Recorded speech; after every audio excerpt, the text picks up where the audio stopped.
Good morning and welcome to Transit. My name is Lexie. If I haven't met you before, I would love to get to meet you sometime in person when we're meeting again. But in the meantime, we love getting to hang out with you virtually. We've been having so much fun hanging out with y'all on Sunday mornings, on YouTube, checking in with you on Instagram. So we've got a lot of fun things coming up that I want to tell you about. So Monday, tomorrow night, we've got our Monday night mentions with Grant.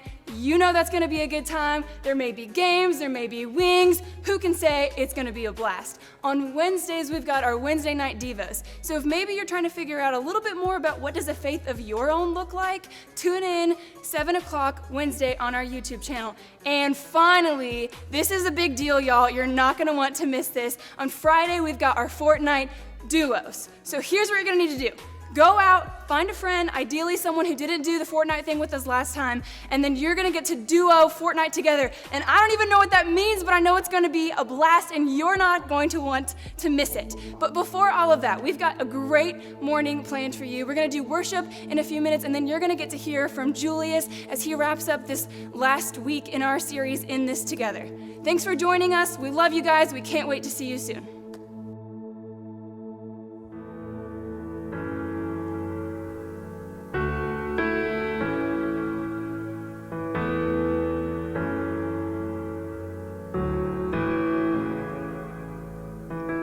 We sing to you, Jesus.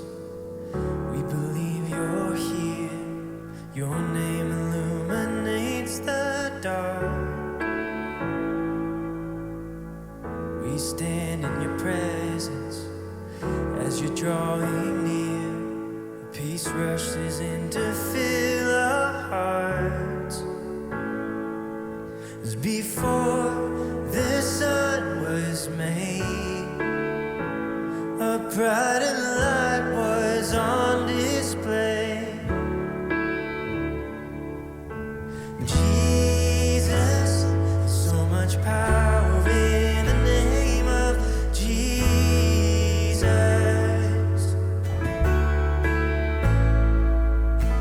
Jesus, so much power in the name of Jesus.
much power in the name of Jesus.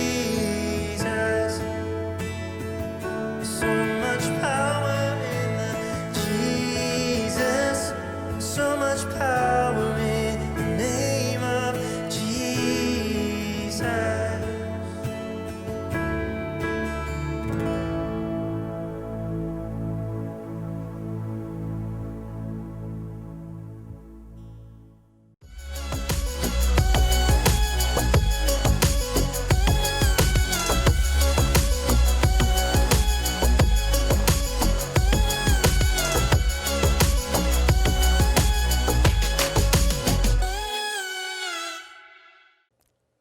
Transit! What's up, y'all? My name is Julius. I go by Jew. For those of you who don't know me, that's J-U, not J-E-W. But anyways, I'm here on today and part of this third week of the series that we've been in. And it's been a great series for me for this season, just kind of everything that's going on. And I really hope that's been a great season for you as well. So I'm excited to be here to talk to you guys today. But I'm also excited not just because of the series that we're in. I'm excited because of, kind of this time frame and just where we are right now. School is over right now. We're, in the summer month of June, and we're just kind of able to get out a little more and do some things. For a while, we were just kind of locked in the four walls of our houses. Like we couldn't do anything. Sports were shut down. School was shut down. Movie theaters, restaurants, you name it. It's almost like everything that we love to do was just kind of at a standstill, at a pause. And the only thing that we could do was just be home with our families or the people that was around us.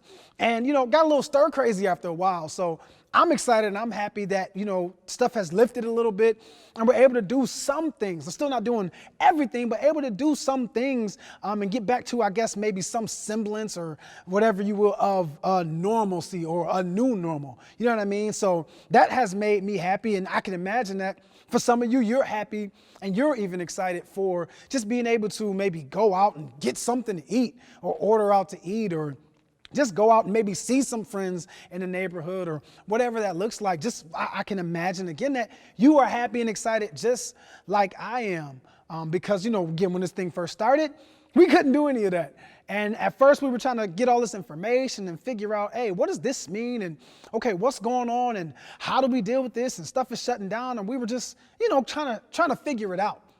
And after that, it was kind of like, okay, this is different. And we at home with our families. And hey, this is a little something we didn't used to do. Maybe that was eating breakfast together or eating lunch together or just kind of being in the house. So it was kind of fun. And hey, let's play some family games and just enjoy each other's time. So for us, it was really cool for a moment. But that shifted kind of really quick, I would say.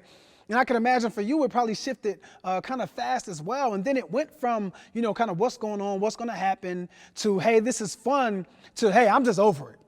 Like, for real, I'm done. I'm over it. I'm tired of being stuck in the house with the same old people, doing the same things, seeing the same things. Like, I'm just over it. And what was fun, what was exciting, what was different turned into this boring, normal thing. And even maybe what was fun turned into kind of chaos. It turned into conflict. It turned into arguments. It turned into just tense situations. Just being in the same place with people all the time, that can kind of do that to us.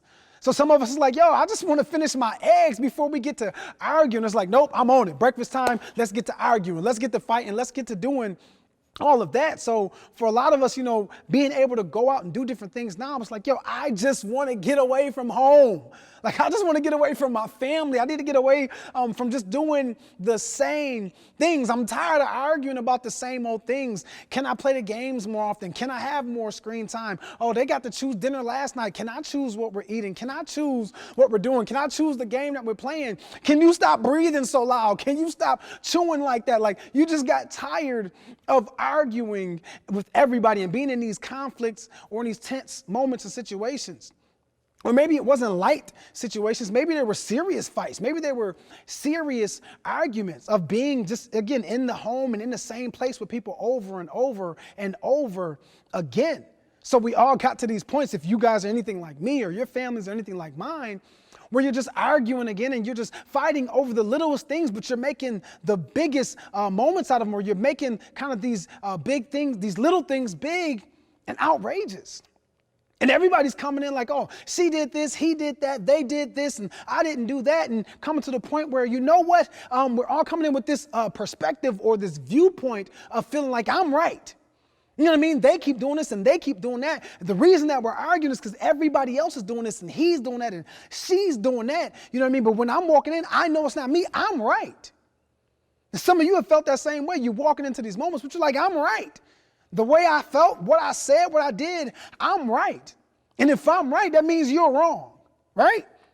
The way you feel, the way you see it, what you said and all of that, you're wrong and I am right. And that's how we walk into these situations. That's why we get into these arguments or these conflicts or these fights, because everybody's walking in feeling like I'm right and I'm going to argue my point. I'm going to prove my point to everybody sees it. I'm right and you're wrong.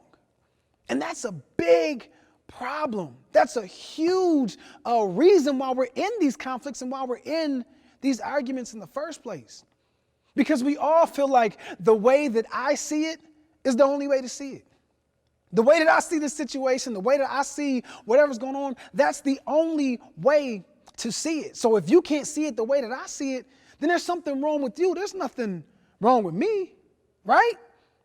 Like, I know that's how I feel when I walk into conflicts or when I'm thinking about the arguments I've been in. Like, yo, there's something wrong with you if you don't see it the way I see it, because the way I see it is right. So when I'm thinking about anything that's any kind of tension or any kind of argument or fight or conflict, whatever you want to call it, when I'm thinking about that, I'm always thinking about maybe pointing a finger at everybody else, because it's easy to do that.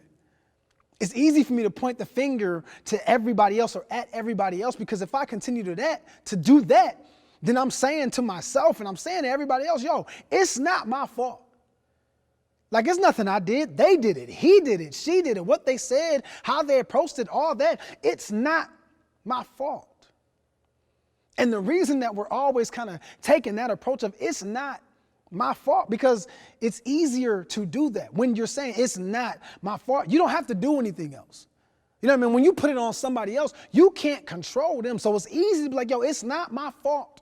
They did this and they did that and they said this and they said that. It's not my fault. But I want to ask the question, what if it is? What if it is your fault?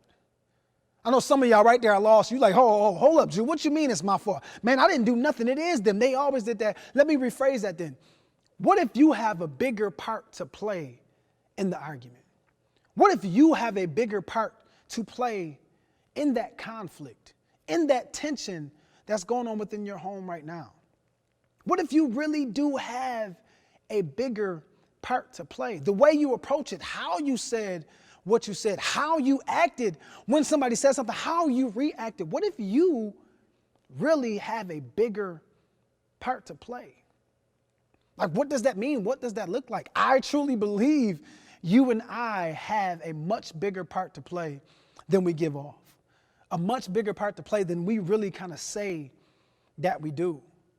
And see, I love it. The scripture I'm going to talk about today, Jesus, he talks about kind of this very thing, and especially kind of the walking into a situation of the way I see it is the only way to see it. And if you don't see it how I see it, then you're wrong and I'm right.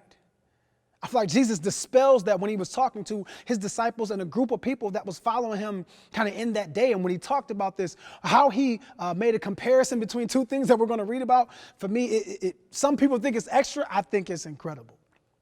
I think it's incredible what he said to the disciples and to the people that were following him, that stuck with them then, and that can very well and very much speak to you and me right now.